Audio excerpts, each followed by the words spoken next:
Hello everyone, welcome into this channel, and today I want to share the tutorial how to add columns on your Google Sheets document by iOS or iPhone.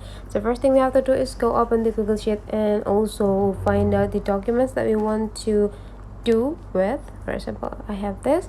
If you can see here, I already have the columns, I already have the table, I already have the rows too, but then you can see that I already have 4 languages here: English, Indonesia, Korea, and Spain. And probably I want to add in another language, which is Arabic, in the middle of Korean and Spain. So the things you have to do to add a column, just click the name of the column here. The name of this column is C. You just need to click the C column, and after that click plus button. And now you can explore what you need to add to.